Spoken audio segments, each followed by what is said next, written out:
Hello दोस्तों, नमस्कार। और आज के सेशन में आपका स्वागत है। कौन कौन आ गए हैं मुझे लाइव चैट में हाय डाल दीजिए, जिससे कि पता चल जाए। ठीक है, तो जैसा कि मैं यहाँ पे देख पा रहा हूँ, 1 व्यूअर इज ऑलरेडी हियर। बताइए कौन कौन आ गए हैं।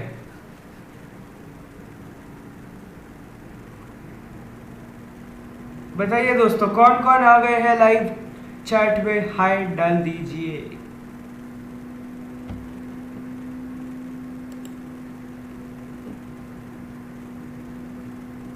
Okay, hello Akshay. और 1 मिनट वेट करते हैं किसी का आने का। और अक्षय, एक्चुअली में यहाँ पे अजीब बात ये है कि कल जो तृप्ति मिस के नाम से अकाउंट था, वो तृप्ति मिस नहीं थी।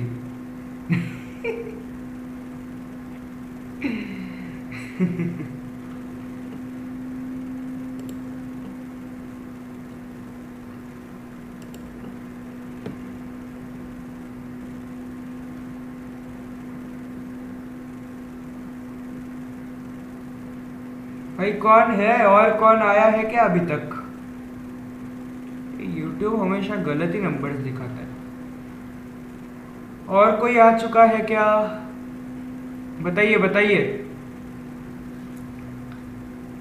1 मिनट में सेशन को स्टार्ट करेंगे।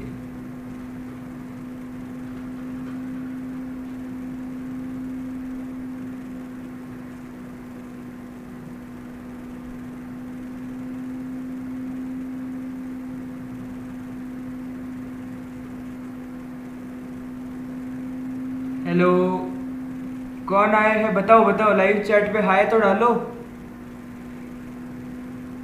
जल्दी करो, तो फिर हम सेशन को स्टार्ट कर सकते हैं।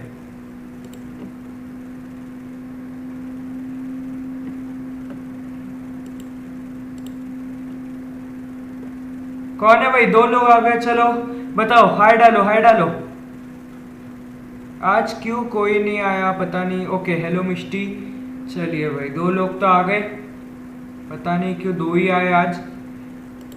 आजकल यश क्यों नहीं आ रहा, मुझे समझ में नहीं आता। चलिए, तो सेशन को स्टार्ट करते हैं। और आज हम मूवी देखने वाले हैं, ठीक है? कौन कौन तैयार है भाई मूवी देखने के लिए? लाइव चैट में डाल दो। तो आज है इफेक्ट्स ऑफ इलेक्ट्रिक करंट का पार्ट 5। बहुत ही अच्छा है वो इलस्ट्रेशन आपके लिए, आपको हर एक डिटेल समझ में आ जाएगी उसको देखकर, ठीक है? इसलिए मैं लेके आया हूँ आपको, आपके लिए, sorry. And join our Telegram group if you haven't yet, क्योंकि यहाँ पे मैं आजकल डाइजेस्ट भी अपलोड कर रहा हूँ, ठीक है? तो आप सभी के लिए यहाँ पे बहुत सारा कंटेंट अपलोड होने वाला है, इसलिए ज्वाइन कर लेना। एंड एजुकेटेड एजुकेशन चैनल को सब्सक्राइब ना किया हो तो कर लेना, ठीक है? और आज के सेशन का एजेंडा क्या क्या है? तो पहले तो magnetic field due to current in a solenoid पढ़ने वाले कि भाई सोलेनॉइड क्या होता है, उसमें से करंट दौड़ाओगे तो उसकी मैग्नेटिक फील्ड कैसी तैयार होगी। उसके बाद force acting on current carrying conductor in a magnetic field. तो भाई अगर तुम्हारे पास एक करंट कैरिंग कंडक्टर है, फॉर एग्जांपल वायर, उसको तुमने एक मैग्नेटिक फील्ड में रखा है, तो उसके ऊपर कौन सा फोर्स लगेगा, ठीक है? और तीसरा हम पढ़ने वाले हैं फ्लेमिंग्स लेफ्ट हैंड रूल। ये तीनों चीजें आज के सेशन में हम कवर करने वाले हैं। लेकिन उससे पहले कल के सेशन में एक चीज बतानी रह गई थी। ये वाला जो क्वेश्चन है आपकी टेक्स्ट बुक में दिया हुआ है, ये काफी इंपॉर्टेंट है आगे की स्टडीज के लिए, इसीलिए मैं आपको एक्सप्लेन कर रहा हूँ। So the right hand thumb rule is called Maxwell's corkscrew rule. So what is the corkscrew rule? पहली चीज तो, कॉर्कस्क्रू का क्या मतलब होता है? कॉर्कस्क्रू का मतलब होता है कुछ इस तरीके का डिवाइस, ठीक है? पहले क्या होता था, जो बॉटलें होती थी ना, कांच की बॉटल, उस कांच की बॉटल पे कैप लगाने की जगह उसको एक कॉर्क आता था, ठीक है? ऐसा इस शेप का एक वुडन कॉर्क आता था, और उसको दबा के ही फिट किया जाता था। उसको निकालना बड़ा मुश्किल होता है भाई, तो इसीलिए उसको निकालने की जगह ऐसा कॉर्क स्क्रू उसके अंदर घुसाते थे और फिर उसको खींच लेते थे कि वो भी निकल जाता था। तो समझ आई बात? ये कॉर्क क्या होता है और कॉर्क स्क्रू क्या होता है? कॉर्क को निकालने के लिए जिसे इस्तेमाल करते हैं उसे हम कहते हैं कॉर्क स्क्रू, ठीक है? अब देखिए, मैक्सवेल साहब ने क्या कहा था? When a corkscrew is rotated in clockwise direction, then its magnetic field is the direction of rotation of corkscrew and the direction of current flows downward। तो भाई उन्होंने क्या बोला कि अगर तुम कॉर्कस्क्रू को क्लॉकवाइज डायरेक्शन में रोटेट करोगे, क्लॉकवाइज मतलब आपकी घड़ी कौन सी डायरेक्शन में चलती है, उस डायरेक्शन में, ठीक है। तो अगर एक कॉर्कस्क्रू को वैसे रोटेट करोगे तो उसकी जो मैग्नेटिक फील्ड होगी वो किसके हिसाब से होगी, जो कॉर्कस्क्रू है वो किस तरीके से रोटेट हो रहा है, मतलब क्लॉकवाइज डायरेक्शन में, ठीक है। और जो करंट है वो डाउनवर्ड फ्लो होगा, ठीक है। और अगर कॉर्कस्क्रू एंटी क्लॉकवाइज डायरेक्शन में तुम रोटेट करोगे, मतलब घड़ी से उल्टी डायरेक्शन में रोटेट करोगे, तो उसकी मैग्नेटिक फील्ड भी एंटी क्लॉकवाइज डायरेक्शन में होगी और जो करंट है वो ऊपर की तरफ फ्लो हो रहा होगा, ठीक है। और यहाँ पे हमेशा हम इलेक्ट्रॉन्स के फ्लो वाले करंट की बात नहीं करते, हम कन्वेंशनल करंट की बात करते हैं, जो कि होता है पॉजिटिव टर्मिनल से नेगेटिव टर्मिनल। फर्स्ट सेशन में पूरा एक्सप्लेन किया हुआ है, ना पता हो तो देख लेना, ठीक है। तो यहाँ पे आप देख सकते हैं, ये अगर आप प्लेन एक सादा भी स्क्रू ले ले तो स्क्रू को कैसे घुमाते हैं हम, क्लॉकवाइज डायरेक्शन में घुमाते हैं ना उसको टाइट करने के लिए। तो वही चीज है कि जो अगर स्क्रू की जो डायरेक्शन है वो नीचे की तरफ होती है तो उसकी जो मैग्नेटिक फील्ड होगी वो क्या होगी, क्लॉकवाइज डायरेक्शन में होगी। ऐसा बताने की कोशिश की है मैक्सवेल साहब ने, ठीक है। अब हम एक मूवी देखने वाले हैं भाई, तैयार है सब लोग तैयार है क्या?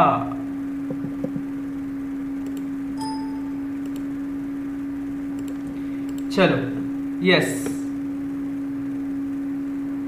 ठीक है। So let's start with the movie, ठीक है। चलो, so magnetic field due to current in solenoid. Solenoid क्या होता है, ये सारी चीजें आपको मूवी देखकर समझ में आ जाएंगी। इसका वॉल्यूम फुल कर लेते हैं, ठीक है, जिससे कि आपको समझ में आ पाए सब कुछ। सो लेट्स स्टार्ट। पिछले एक वीडियो में हमने देख रखा है कि अगर हम एक सर्कुलर कॉइल लें और उसमें करंट को कुछ ऐसे पास करवाएं तो इसके अराउंड एक मैग्नेटिक फील्ड जनरेट होने वाली है। ये क्या है, ये कॉपर वायर है गोल, और उसके अराउंड क्या होगा, उसके अंदर से अगर करंट दौड़ेगा तो उसके आसपास मैग्नेटिक फील्ड होगी, आपको पहले ही पता है। इस तरीके की कुछ ये सिमिलर दिखती हैं एक बार मैग्नेट के अराउंड की फील्ड लाइंस के, कुछ ऐसे।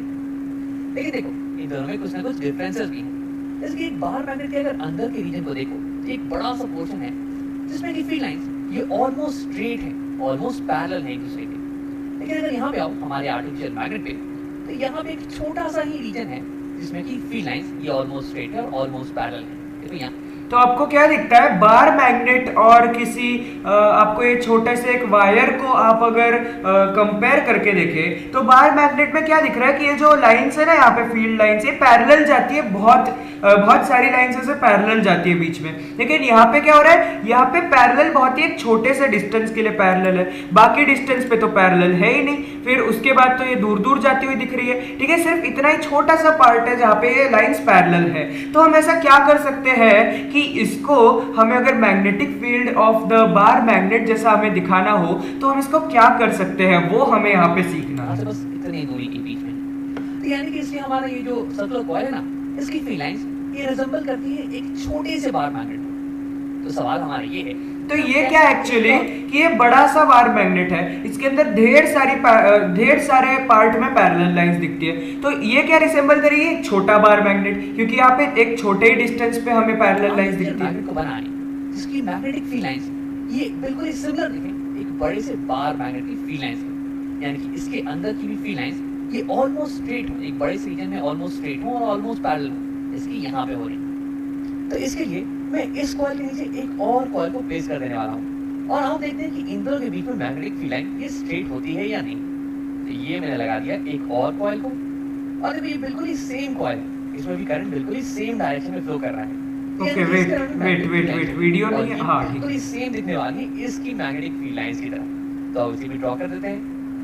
तो इससे मैंने ड्रॉ कर रखा है एक दूसरे कलर से, ताकि तुम देख सको। अब देखिए हमने क्या किया, यहाँ पे एक और सर्कल, एक और रिंग ऐड कर दी, ठीक है। और उसकी अब अलग से मैग्नेटिक फील्ड होगी ऐसे। लेकिन यहाँ पे क्या होता है, मैं आपको एक चीज बताना भूल गया था, आई एम रियली सॉरी, कि क्या है, कभी भी दो मैग्नेटिक फील्ड्स एक के ऊपर एक नहीं आ सकती, क्योंकि भाई तुम वहां पे एक मैग्नेटिक नीडल रखोगे, वो किस डायरेक्शन में जाएगी नहीं पता ना। तो इसलिए क्या होता है कि ये दोनों मर्ज हो जाती है, ये जो दोनों मैग्नेटिक फील्ड्स बन रही है अलग अलग, ये मर्ज हो जाती है। मर्ज होके कैसे दिखती है वो भी आप देखना। देखो तुम्हें डायग्राम में दिख रहा होगा यार, ये दोनों मैग्नेटिक फील्ड लाइंस ये तो इंटरसेक्ट कर रही हैं। लेकिन देखो फील्ड लाइंस के वीडियो में हमने पढ़ रखा है कि फील्ड लाइंस ये कभी इंटरसेक्ट नहीं कर सकती। देखो अगर इंटरसेक्शन होगा ना, तो अगर किसी एक इंटरसेक्शन पॉइंट पे अगर मैं एक कॉम्पास को रखूं, ये कॉम्पास किस डायरेक्शन में अलाइन करेगा इस फील्ड लाइन के अलोंग या फिर इस फील्ड लाइन के अलोंग, ये तो मुश्किल की बात है ना। तो हाँ, फील्ड लाइंस कभी भी इंटरसेक्ट नहीं करती हैं। होगा क्या कि ये दोनों फील्ड लाइंस ये मिल जाने वाली है, मर्ज कर जाने वाली है और फाइनली हमें एक अलग फील्ड लाइन ही दिखने वाली है। ये कुछ ऐसे, तो ये मैग्नेटिक फील्ड लाइंस ये कुछ ऐसी दिख रही हैं। देखो तुम्हें दिख रहा होगा कि यहाँ पे फील्ड लाइंस ये थोड़ी सी स्ट्रेट है। अब देखो, अब इसका पूरा मुकड़ा चेंज हो गया है। दोनों जब मर्ज हो जाते हैं ना तो मर्ज होके ये ऐसे दिखते हैं, ठीक है, ये ऐसे दिखते हैं। अब देखो हमें दिख रहा है कि यहाँ पे भी पैरेलल लाइंस है, यहाँ पे भी पैरेलल लाइंस है, लेकिन इनके बीच में ना ये क्या है, ये कर्व आ गया। ये कर्व नहीं दिखाना है हमें, तो पूरी की पूरी पैरेलल चाहिए। तो हम क्या करेंगे, गेस करो, हम और भी उसके अंदर रिंग्स ऐड करेंगे। हम यहाँ पे और एक दो रिंग्स लगाएंगे और वो रिंग्स लगा के क्या हो जाएगा, वहां पे और पैरेलल लाइंस बनने लगेगी। लेकिन यहाँ पे होगा ये कि वो पैरेलल लाइंस बनने के बाद भी कहीं ना कहीं वो कर्व्ड ही रहने वाली है। देखना यहाँ पे फील्ड लाइंस ये थोड़ी सी स्ट्रेट है, लेकिन यहाँ बीच में यहाँ पे थोड़ी सी फील्ड लाइंस कर्व्ड हो जा रही है। तो यार इसे स्ट्रेट कैसे किया जाए? अब तुम यहाँ पे गेस कर सकते हो कि ना एक और कॉइल को यहाँ बीच में लगा देते हैं, तो शायद फील्ड लाइंस ये बीच में भी स्ट्रेट हो जाए। तो यही करते हैं, बीच में अगर मैं एक सेम फील्ड लाइन, एक सेम कॉइल को लगाऊं जिसमें करंट बिल्कुल ही सेम डायरेक्शन में जा रहा हो, तो देखो इसके कारण भी फील्ड लाइन जनरेट होने वाली है, बिल्कुल इन दोनों की तरह ही, कुछ ऐसे। अब तुम्हें यहाँ पे दिखा होगा कि बहुत ही खिचपिच हो गया है, यहाँ पे भी बहुत सारे इंटरसेक्शन हो रहे हैं, लेकिन तुम्हें पता है कि फील्ड लाइंस इंटरसेक्ट नहीं कर सकती। अब देखो यहाँ पे कितनी घिचमिट हो गई है, ठीक है, इतने सारे हमें मैग्नेटिक फील्ड्स दिख रहे हैं। वापस यहाँ पे क्या हो जाएगा, इस डायग्राम को अगर हम करेक्ट करेंगे, क्योंकि ये सब तो इंटरसेक्ट कर नहीं सकते, तो जब हम इस डायग्राम का करेक्शन करेंगे तब कैसा दिखेगा देखना। कॉइल की फील्ड लाइंस ये कुछ ऐसे मिल जाएंगे ना कि कोई भी इंटरसेक्शन नहीं हो, ये तीनों मर्ज कर जाने वाली है और फाइनली हमें फील्ड लाइन कुछ ऐसी दिखने वाली है। ओह, तो देखो यहाँ पे हमारी जो फील्ड लाइंस है ये बीच में ये ऑलमोस्ट स्ट्रेट होती जा रही है। तो देखिए जो बीच की लाइंस है वो स्ट्रेट होती जा रही है, पैरेलल होती जा रही है, लेकिन फिर भी यहाँ पे हमें कर्व दिख रहा है। अभी भी थोड़ा थोड़ा कर्व है, यहाँ पे भी थोड़ा थोड़ा कर्व दिख रहा है हमें। तो हम क्या करेंगे, और रिंग्स लगाएंगे, लगाते जाओ, कोई कमी ही नहीं है। हाँ, वैसे थोड़ा सा कर्व यहाँ पे हमें दिख रहा है, यहाँ भी थोड़ा थोड़ा कर्व है और तुम गेस कर सकते हो कि इन कर्व्स को हटाने के लिए हमें क्या करना चाहिए। इन सारी कॉइल्स के बीच में और बहुत सारी कॉइल्स को लगा देते हैं। तो अगर मैं ऐसा करूँ तो कुछ ऐसा दिखने वाला है। ये हो गई बहुत सारी कॉइल्स जो कि मैंने बीच में लगा दी है और ये सारी कॉइल्स सिमिलर हैं, तो इनकी भी मैग्नेटिक फील्ड सेम होने वाली है। और तुम गेस कर सकते हो ये सारी मैग्नेटिक फील्ड मर्ज करके कैसी दिखने वाली है। ये बीच में, इनके बीच में ये फील्ड लाइन ऑलमोस्ट स्ट्रेट हो जाएगी और फिर ये जो कर्व्स वगैरह है ना, ये कर्व्स ये सभी गायब हो जाने वाले हैं। ठीक है, तो हमने ढेर सारी रिंग्स लगा दी बीच में और उसकी वजह से क्या होगा, ये सारे जो कर्व्स दिख रहे हैं ना ये सब गायब हो जाएंगे। देखना तो फाइनली हमें फील्ड लाइन ये कुछ ऐसी दिखने वाली है। तो देखो यहाँ पे हमारी मैग्नेटिक फील्ड लाइंस ये बिल्कुल ही सेम दिख रही हैं हमारी बार मैग्नेटिक फील्ड लाइंस की तरह। तो यानी कि अगर मैं बहुत सारी सर्कुलर कॉइल्स को लूं और उनके थ्रू करंट को फ्लो करवाऊं और उन्हें एक के ऊपर एक ऐसे स्टैक कर दूं। ओके, आई एम सॉरी, ये वीडियो थोड़ा ठीक से नहीं चल रहा है, लेकिन अभी दिखेगा एक सेकंड। अब देखो यहाँ हमें बहुत, मैंने सोचा था कि ये बहुत ही अच्छे से, हाँ अभी देखिए अब क्या हो गया। देखिए ये सब इतनी ज्यादा मर्ज हो गई, इतने सारे मैग्नेटिक फील्ड्स मर्ज हो गए कि वो ऑलमोस्ट एक स्ट्रेट लाइन, अभी भी परफेक्ट कभी भी नहीं होता, ठीक है, कभी भी एक परफेक्टली पैरेलल लाइंस हमें नहीं मिलती। लेकिन अब भाई कितना हम उसके अंदर कितनी सारी रिंग्स घुसाएंगे ना, it is not possible to add more rings to it, इसीलिए हम उसे पैरेलल मानते हैं। ठीक है, अब ये कैसा हो गया, एक बार मैग्नेट की तरह इसका मैग्नेटिक फील्ड बन चुका है। और अब देखिए ये इतने सारी रिंग्स बनाने में हमें कितना कष्ट करना पड़ेगा, क्या हम इतना कर सकते हैं? नहीं कर सकते। तो इसीलिए क्या करते हैं यहाँ पे कि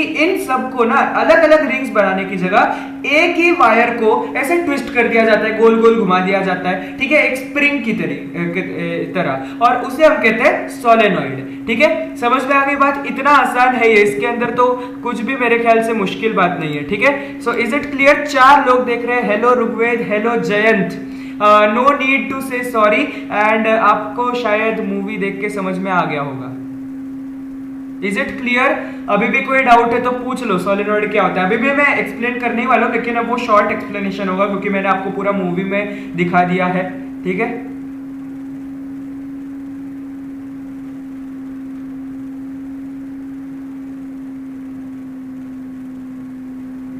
हाँ समझ में आई बात? इस तरीके से होता है एक्सप्लेनेशन। ये मूवी को देखकर ही तुम्हें समझ में आएगा, इसीलिए मैं ये मूवी लेके आया था। पता नहीं आज मेरे लैपटॉप को क्या हुआ है, वीडियो बहुत ही स्लो हो रहा था वो। Yes, okay, so let's continue with the chapter. और अब हम देखते हैं योर टेक्स्ट बुक लैंग्वेज, ठीक है, टेक्स्ट बुक में जो दिया है, क्योंकि वो भी इंपॉर्टेंट होता है। तो भाई सोलेनॉइड क्या होता है? सोलेनॉइड कुछ इस तरीके का दिखता है, सिर्फ डायग्राम मत देखो, रियल पिक्चर्स भी देखो, ठीक है। इसे हम कहते हैं सोलेनॉइड। ये कॉपर की वायर है, ठीक है। When a copper wire with a resistive coating is wound in a chain of loops like a spring, it is called a solenoid. तो स्प्रिंग की तरह बहुत सारे लूप्स की एक चेन अगर तुमने बनाई, किसकी? कॉपर वायर, जिसके अराउंड रेजिस्टिव कोटिंग दी हुई है, मतलब कॉपर वायर तुम सीधे अगर गलती से भी टच हो गया तुम्हारा हाथ, तो बाप रे इतना जोर का झटका लगेगा ना। तो इसीलिए यहाँ पे एक रेजिस्टिव कोटिंग भी दी जाती है कॉपर वायर के अराउंड, ठीक है। यहाँ पे रबर नहीं इस्तेमाल किया जाता, लेकिन क्योंकि अगर रबर इस्तेमाल कर दिया तो फिर तो पूरा इफेक्ट ही चला जाएगा, तो कुछ और होती है, लेकिन एक रेजिस्टिव कोटिंग होती है भाई, ठीक है। तो इसे हम कहते हैं solenoid. Now whenever an electric current passes through a solenoid, magnetic lines of force are produced in a pattern as shown in figure 4.9। तो जैसे आपको 4.9 में दिख रहा है, जब किसी सोलेनॉइड में से क्या होता है, इलेक्ट्रिक करंट को पास किया जाता है, तब उसकी मैग्नेटिक फील्ड कुछ इस तरीके से बनती है। हमने ये भी देखा था कि ये बार मैग्नेट जैसा फंक्शन करता है, तो इसीलिए इसका यहाँ पे होता है नॉर्थ पोल और यहाँ पे होता है साउथ पोल। कभी भी जो बीच में की पैरेलल लाइंस होती है वो south pole to north pole जाती है, और जो साइड में की जो ऐसी कर्व्ड लाइंस होती है नॉर्थ पोल से साउथ पोल की तरफ आती है। क्या आपको ये बात समझ में आई? Is it clear everyone? ठीक है, चलो अब आगे बढ़ते हैं नेक्स्ट पॉइंट पे, magnetic lines of bar magnet. You are aware of the magnetic lines of force of a bar magnet. The properties of the magnetic field of a solenoid are very similar to the magnetic field produced by a bar magnet. वही चीज मैंने अभी explain की। One of the open ends of a solenoid acts as a magnetic north pole and the other as the magnetic south pole. The magnetic lines of force inside the solenoid are parallel to each other. अगर जो magnetic lines है, अच्छा ये एक चीज आपने को video में नहीं देखने को मिली, जो अभी मैं बता देता हूँ। जो मैग्नेटिक लाइंस ऑफ फोर्स है, मतलब मैग्नेटिक लाइंस है सोलेनॉइड के अंदर, वो पैरेलल है। अब ये पैरेलल होने का मतलब क्या होता है वो आपको पता होना चाहिए। तो इसका मतलब क्या होता है? इसका मतलब ये होता है कि जो इंटेंसिटी ऑफ मैग्नेटिक फील्ड है, कि भाई मैग्नेटिक फील्ड का कितना ज्यादा प्रभाव पड़ेगा, वो किसी सोलेनॉइड में हर जगह यूनिफॉर्म होता है, हर जगह सेम होता है। उसके अंदर कह रहा हूं मैं, जहां पे लाइंस पैरेलल होती है, ठीक है। The magnetic field in a solenoid is uniform. Fill up पूछा जा सकता है, ठीक है, इसको अंडरलाइन कर लेना। समझ में आ गई बात? बड़ा ही आसान है। अब देखते हैं force acting on current carrying conductor in a magnetic field. तो अभी हमने देखा कि अगर तुमने एक पोल, मतलब फॉर एग्जाम्पल यहाँ नॉर्थ पोल है, ठीक है, यहाँ साउथ पोल है, तो क्या होता है कि इन दोनों के बीच में क्या होगी? पैरेलल लाइंस होगी। Okay, I am not able to draw parallel lines, I am sorry for that, लेकिन ये ऐसी पैरेलल लाइंस होंगी दोनों पोल्स के बीच में। तो ऐसे ही अगर आपको किसी वायर को, किसी एक वायर तुमने ली, ठीक है, करंट कैरिंग कंडक्टर का क्या मतलब होता है? कोई ऐसी चीज जिसमें से करंट जा रही है, जैसे वायर, ठीक है। तो कोई तुमने एक वायर ली, ठीक है, और उसको तुमने एक मैग्नेट के दोनों पोल्स के बीच में रखा, तो क्या हो जाएगा? उसकी जो मैग्नेटिक फील्ड की इंटेंसिटी है वो सेम रहेगी हर जगह, ठीक है। हर एक पॉइंट पर जो मैग्नेटिक फील्ड है वो उसकी इंटेंसिटी सेम रहेगी। अब मुझे एक चीज बताओ कि क्या तुम एक बार मैग्नेट को आधा काट के उसके बीच में से वायर लगाओगे? नहीं लगाओगे। तो इसीलिए यहाँ पे हम इस्तेमाल करते हैं एक हॉर्स शू मैग्नेट। क्या इस्तेमाल करते हैं बोलो? एक हॉर्स शू मैग्नेट। अब ये हॉर्स शू मैग्नेट क्या होता है? कभी घोड़े का पाँव देखा है, घोड़े का पैर देखा है? उसका कैसा होता है? यहाँ पे इस तरीके का पैर रहता है, ठीक है। तो ये जो हॉर्स शू मैग्नेट है ना, वो भी कुछ उसी तरीके का होता है, बस इसके जो एंड्स होते हैं ना, एक नॉर्थ पोल होता है, एक साउथ पोल होता है। तो इसका क्या मतलब हुआ? इनके बीच के जो मैग्नेटिक फील्ड है उसमें क्या होगी? पैरेलल लाइंस होगी, ठीक है। Is it clear? इतना तो समझ में आ गया होगा। अच्छा, आप देखते हैं थोड़ा एक्सप्लेनेशन। मटेरियल्स, आपको एक एक्सपेरिमेंट दिया हुआ है, उससे ही आपको कंक्लूजन निकालना है। तो फ्लेक्सिबल कॉपर वायर चाहिए भाई, स्ट्रेट रहने वाली ना कोई, यहाँ पे फ्लेक्सिबल चाहिए। स्टैंड चाहिए, एक इलेक्ट्रिक सेल चाहिए, हॉर्स शू मैग्नेट चाहिए with a strong magnetic field. नहीं तो कोई भी बच्चों वाला वो हॉर्स शू मैग्नेट नहीं चलेगा यहाँ पे, कुछ तो एक स्ट्रॉन्ग वाला हॉर्स शू मैग्नेट चाहिए। नाउ प्रोसीजर क्या है?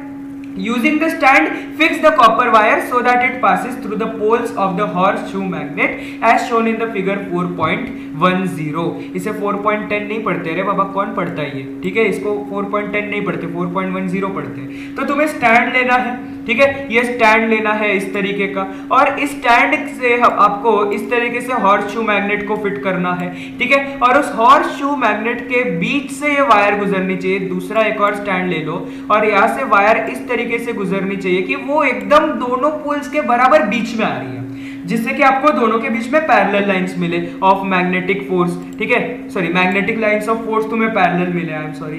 तो देखिए यहाँ पे क्या है, और एक चीज हमें यहाँ पे दी हुई थी शायद, okay, connect the circuit as well. अच्छा, सर्किट कनेक्ट करोगे तो क्या होगा, करंट फ्लो होगा। अब इसके बाद हमें क्या ऑब्जर्वेशन मिलने वाली है, तो देखिए whenever a current is flowing through the wire it remains straight as position A.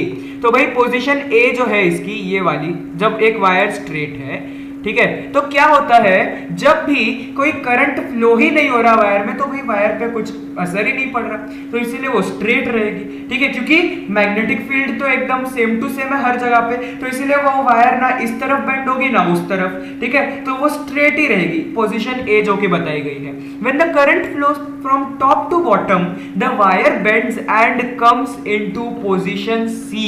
तो जब जो करंट है वो ऊपर से नीचे की तरफ आ रहा है, ठीक है, यहाँ पे करंट को I से डिनोट किया गया है, तो जब I ऊपर से नीचे होता है तब आपकी जो वायर है वो पोजीशन C में होती है। इसका क्या मतलब है कि वो बार मैग्नेट से दूर जा रही है। समझ में आई बात। और देखिए एक जो तीसरा केस होता है, if the current direction is reversed, that is it flows from bottom to top end, the wire bends but becomes in the position B। तो यहाँ पे क्या होता है, अगर तुमने करंट की डायरेक्शन उल्टी कर दी तो जो वायर बेंड हो रही है वो डायरेक्शन भी उल्टी हो जाएगी, ठीक है। तो जैसे यहाँ पे सी वाली डायरेक्शन में, मतलब बाहर की डायरेक्शन में ये बेंड हो रही थी, जब तुमने करंट को ऊपर फ्लो करना शुरू किया, करंट का हमें I से डिनोट कर रहे हैं, तो ये जो वायर है ये उल्टी डायरेक्शन में जाके ऐसे बेंड हो जाएगी, ठीक है। समझ में आ गई बात आपको। इस तरीके से ये कॉपर वायर हमें बेंड होती हुई नजर आती है। Now this means the direction of the force on the wire is perpendicular to both the magnetic field and the direction of the current। तो वायर के पास जो डायरेक्शन ऑफ फोर्स है, ठीक है, अभी देखिए वायर पे कौन सा फोर्स लग रहा है, देखिए फॉर एग्जांपल, ठीक है, ऐसी वायर है, ठीक है, ऐसी वायर है, तो इसका जो फोर्स लग रहा है, फोर्स कौन सी डायरेक्शन में लग रहा है भाई, अगर वो बेंड हो रही है इसका मतलब कोई तो फोर्स लग रहा होगा तभी तो बेंड हो रही है, अपने आप थोड़ी ना हो जाएगी। तो वो जब इस तरीके से बेंड हो रही है, ठीक है, जब इस तरीके से बेंड हो रही है तब क्या हो रहा है, यहाँ पे जो करंट है वो इस तरीके से जा रहा है, तो इसका मतलब क्या हुआ, ये डायरेक्शन क्या है, परपेंडिकुलर है। परपेंडिकुलर मतलब सबको पता है ना 90 डिग्री, ठीक है, और मैग्नेटिक फील्ड से भी परपेंडिकुलर है, क्योंकि भाई बार मैग्नेट को, सॉरी हॉट शू मैग्नेट को ऐसे रखा हुआ है, तो यहाँ पे हमारी मैग्नेटिक फील्ड भी कुछ इस तरीके से है, ठीक है। एक सेकंड, ये एक्चुअली गलत इफेक्ट आ रहा है क्योंकि this is not a 3D diagram, ये एक्चुअली में इस तरीके से मैग्नेटिक फील्ड भी है, ठीक है, इस तरीके से। और जो हमें जो क्या कहते हैं उसे यार, हमें डायरेक्शन ऑफ फोर्स दिख रही है वो कैसे है, इस तरीके से है, ठीक है। तो ये देखिए ये क्या हो गया, परपेंडिकुलर हो गया, if you are able to see, right, ये है इस तरफ, ये है इस तरफ, तो ये क्या हो गया, परपेंडिकुलर हो गया। और जो हमारा डायरेक्शन ऑफ फोर्स है इसका मतलब ये, और डायरेक्शन ऑफ करंट है इसका मतलब ये दोनों में परपेंडिकुलर हो गए, तो हर तरीके से हमें यहाँ पे परपेंडिकुलर बनता हुआ दिखता है। इतना आपको यहाँ से समझना है। Is it clear now? कुछ डाउट है, कुछ वापस एक्सप्लेन करना है तो बताओ।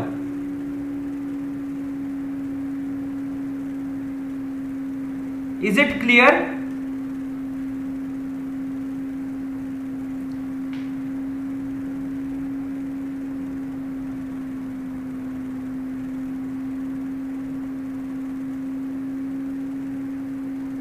बताओ बताओ बताओ लाइव चैट में सब समझ में आ गया? I have seen the horse shoe magnet in Tom and Jerry. हाँ हाँ हाँ, ओके, अच्छा यहाँ पे समझ में आ गया।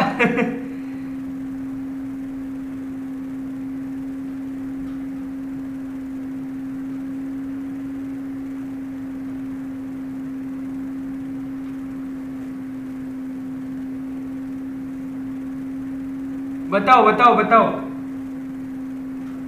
Is it clear? ओके चलो, सो लेट्स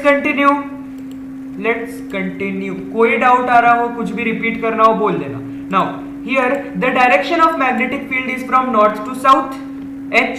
अच्छा, ये अगर आप डायग्राम देखें, ठीक है, डायग्राम में आपको दिख रही है एच। एच क्या है? ये वाली जो डायरेक्शन है ना, ये जो दिख रही है हमें, इसे हम कह रहे हैं एच। अब ये एच क्या है? Direction of magnetic field. ठीक है, मैग्नेटिक फील्ड किस तरफ है? नॉर्थ पोल से साउथ पोल की तरफ आपको जाते हुए दिखेंगी मैग्नेटिक लाइंस ऑफ फोर्स। ठीक है, हॉर्सशू मैग्नेट की बात कर रहे हैं हम यहाँ पे। Now in this experiment it is noted that whenever current flows through a conductor in the presence of magnetic field a force is exerted on the conductor. देखिए, ये जो हमने अभी कंक्लूजन निकाला है ना, ये हमें एक्सपेरिमेंट करके ही पता चला। इसके पहले तो कोई सोच भी नहीं सकता था। ठीक है, कि क्या होता है जब भी किसी कंडक्टर में से, कंडक्टर मतलब वायर ले लो, किसी वायर में से जब करंट फ्लो होता है और उसके आसपास मैग्नेटिक फील्ड होती है, तो वो वायर के ऊपर एक मैग्नेटिक फील्ड का फोर्स, मतलब मैग्नेटिक फोर्स एक्सर्ट होता है और उसकी वजह से वो वायर झुक जाती है। If the direction of the current is reversed, the direction of the force also gets reversed. अच्छा, एक और चीज है, जो डायरेक्शन ऑफ करंट है वो रिवर्स हो गया, मतलब ऊपर से नीचे करंट जा रहा है तो उसकी डायरेक्शन ऑफ फोर्स कुछ और होगी, और जब करंट ऊपर से नीचे से ऊपर जा रहा है तब डायरेक्शन ऑफ फोर्स कुछ और होगी। मतलब ये बदलता रहता है। अब ये कैसे बदलता रहेगा, हमें कैसे पता चलेगा भाई? हम क्या बार बार एक्सपेरिमेंट करके देखें? उसके लिए हम एक रूल पढ़ने वाले आगे। ठीक है, now if the magnet is kept reverse, that is its south pole is brought at the position of its north pole and its north pole brought to the position of its south pole, what will happen? तो अगर magnet को ही तुम उल्टा रखो, ठीक है, magnet को तुम उल्टा रखो तो क्या हो जाएगा भाई? सब कुछ चेंज हो जाएगा ना, क्योंकि तुमने मैग्नेटिक फील्ड की डायरेक्शन चेंज कर दी। ठीक है, तुमने क्या किया? मैग्नेटिक फील्ड की डायरेक्शन चेंज कर दी, इसीलिए क्या हो जाएगा? जो हमारा जो फोर्स लग रहा है वायर पे, वो भी उल्टा हो जाएगा, रिवर्स हो जाएगा। समझ में आ गई बात? चलिए, अब इससे कंक्लूजन क्या निकलता है? The above experiment clearly shows that a force is exerted on the current carrying conductor. The direction of this force depends on both the direction of current and direction of magnetic field. कि भाई तुमने magnetic field की क्या direction ली है, तुमने current की क्या direction ली है, उस पर ये फोर्स की डायरेक्शन डिपेंड करती है। ठीक है, बात समझ में आ गई? Now let's see Fleming's left hand rule क्या होता है। In the above experiment we considered the direction of electric current and the direction of magnetic field and found that the direction of the force exerted is perpendicular to both। भाई ये जो direction of force होता है ये दोनों से ही perpendicular होता है, बस डिफरेंस ये है कि ये अलग अलग तरीके से परपेंडिकुलर होता है। कि जो करंट है और जो डायरेक्शन ऑफ फोर्स है वो इस तरीके से परपेंडिकुलर होंगे, ठीक है, ऊपर से और ये साइड से। लेकिन जो मैग्नेटिक फील्ड है और जो डायरेक्शन ऑफ फोर्स है वो कुछ इस तरीके से परपेंडिकुलर होंगे। ठीक है, इस तरीके से दोनों लेटे हुए दिख रहे हैं। ठीक है, so that is the thing. अब ये पता कैसे करेंगे? There is a simple rule relating these three directions. This rule is called Fleming's left hand rule. ठीक है, लेफ्ट हैंड का इस्तेमाल करना है। मुझे लगता है आपको ये राइट दिख रहा होगा, लेकिन मेरा ये लेफ्ट हैंड है। So according to this rule, the left hand thumb, the index finger and the middle finger are stretched so as to be perpendicular to each other। तुम्हें इसको ऐसे स्ट्रेच करना है कि ये तीनों एक दूसरे से परपेंडिकुलर होगी। ठीक है, मतलब तुम अपने घर का एक कोना देख लो, कॉर्नर देख लो और उसके हिसाब से ही अपनी फिंगर्स को स्ट्रेच करना।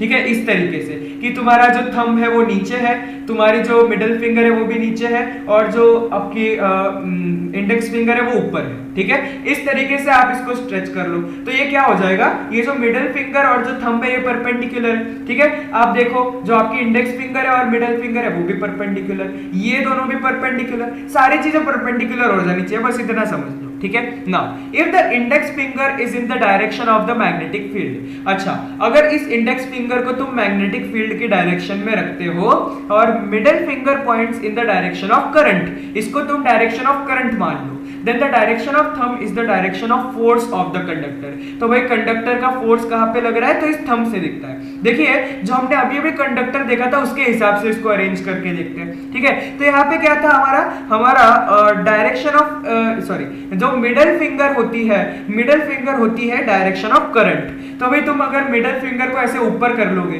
ठीक है, अगर तुम इस मिडिल फिंगर को इस तरीके से ऊपर रखोगे, ठीक है, और यहाँ पे तुम्हें क्या दिख रहा है? यहाँ पे तुम्हें दिख रहा है डायरेक्शन ऑफ क्या कहते हैं उसे? Magnetic field. तो ये वाली जो है ना डायरेक्शन, ये है डायरेक्शन ऑफ फोर्स, ठीक है, ये इस तरीके से आपको देखने को मिलती है।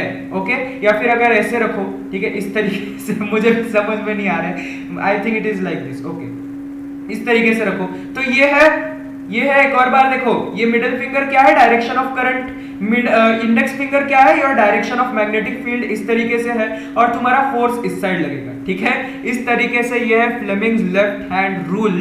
एंड अब बताओ इज इट क्लियर? तो यहाँ पे आप क्लियरली देख सकते हैं, ठीक है, this is the direction of magnetic field, this is the force on the conductor, force इस तरफ लगेगा अगर डायरेक्शन ऑफ करंट इस तरफ है, ठीक है, डायरेक्शन ऑफ करंट इस तरफ है तो फोर्स इस तरफ लगेगा। बस उसे उल्टा भी करके देख सकते हो, अगर डायरेक्शन ऑफ करंट इस तरफ है तो फोर्स इस तरफ लगेगा, ये भी आप कर सकते हो, it is the same thing, ठीक है, और ये है Fleming's left hand rule. So दोस्तों, I hope it is clear to all of you. और आपको एक्टिविटी दी गई है, determine the direction of force on the wire in the above experiment and verify our finding. तो हमने अभी अभी ये करके देख ही लिया और हमें सही मिल गया, ठीक है। तो दोस्तों, thank you so much for watching. आपके कोई भी डाउट से अभी के अभी पूछ लो, कोई भी बात क्लियर ना हुई हो तो बताओ। यार मुझे एक चीज समझ में नहीं आती, शुरुआत के 15 मिनट में बहुत लोग आते हैं और उसके बाद छोड़ के चले जाते हैं, ये क्या बात हुई?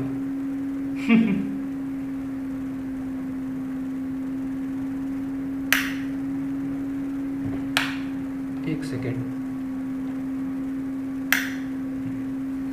ठीक है, चलो कुछ पूछना है, कुछ पूछना है क्या किसी को? कितने सब्सक्राइबर हो गए हैं भाई?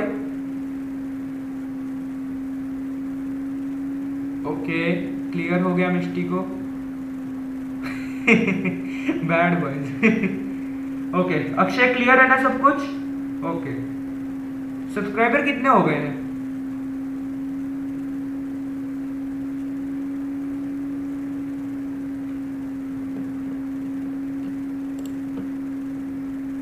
ओके, क्लियर डाउट्स, अच्छा हुआ।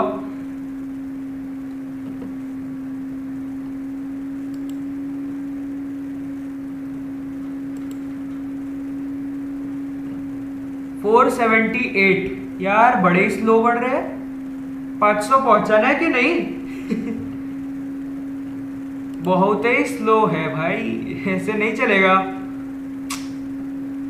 चलो ठीक है, कोई बात नहीं। अच्छा, तो आज के सेशन के लिए इतना ही। कल हम पढ़ेंगे सोर्सेज ऑफ एनर्जी का एक और पार्ट, जहां पे हम थर्मल पावर प्लांट को पोस्टमार्टम करके देखेंगे अंदर क्या क्या होता है, और सारी चीजें डिटेल में पढ़ेंगे।